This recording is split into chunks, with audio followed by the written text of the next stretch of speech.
हाय, hello, नमस्ते. मी वैशू बोराडे. माझ्या चॅनलवरती तुमचं पुन्हा एकदा स्वागत आहे.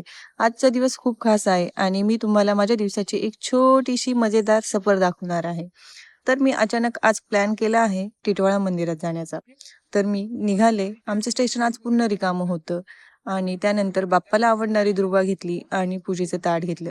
मंदिरात आज भयंकर शांतता होती. दुपारच्या वेळी गर्दी कमीच असते आणि तुम्ही जर चतुर्थी किंवा मंगळवारी आलात तर इथे भरपूर प्रमाणात गर्दी बघायला मिळू शकते. छानसं दर्शन घेतलं आणि बाहेर आलो. मंदिरात जास्त फोटो काढता येत नाही म्हणून बाहेरचं थोडं शूट केलं आणि फोटोज काढले.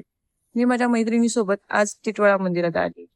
त्यानंतर इथलं वातावरण, शांतता ही तर मला खूपच प्रिय आहे आणि बाप्पाचा आशीर्वाद घ्यायला मला फार आनंद होतो. त्यानंतर आम्ही तिथलं एक छोटंसं गार्डन पण बघितलं.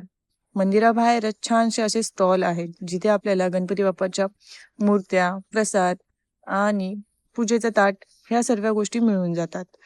आणि हो, तिथे दुर्वेची माळ ही खूपच सुंदर मिळते. त्यानंतर गावाकडची कडधान्य तिथे मला बघायला मिळाली. खूप छान अशी कडधान्य होती. हे मला माहेरची आठवण करून देत होते. कारण की आमच्या बाजारातही असेच कडधान्य येतात.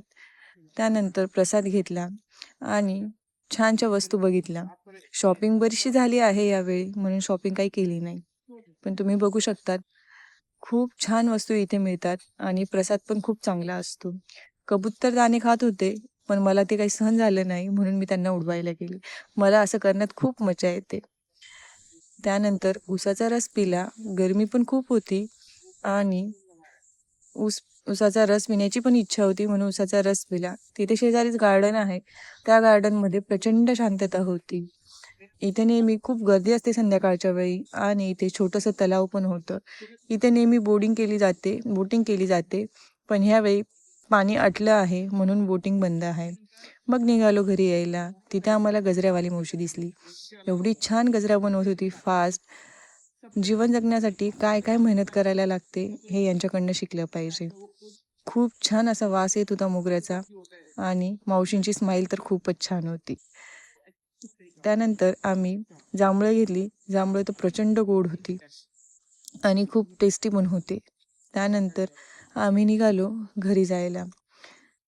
स्टेशनवरती गर्दी कमीच बघायला मिळाली ह्यावेळी आणि ट्रेन पण लेट होती म्हणून आमचा बराचसा वेळ टिटवाळा स्टेशनवरतीच गेला. ह्या ट्रेनमुळे आम्हाला खूपच उशीर झाला. मग काय, थोडा वेळ गप्पा मारत मारत बसलो. घरी आलो आणि माझ्या आरोहीने आज सर्व कपडे आवरायला घेतले. हे बघून तर मला खूप आनंद झाला. स्वतः पहिल्यांदा स्वतःचे कपडे आवरायला घेतले. हे बघून खरंच खूप बरं वाटलं. पण पसाराही तितकाच घातलेला होता. नंतर वंश मोबाईल खेळत होता. त्याला ओरडले. मग काय, त्याची ॲक्टिंग सुरू झाली आणि असा माझा दिवस छानपैकी गेला. तुम्हाला हा व्हिडिओ आवडला असेल तर लाईक, सबस्क्राईब नक्की करा. Bye bye. भेटूया.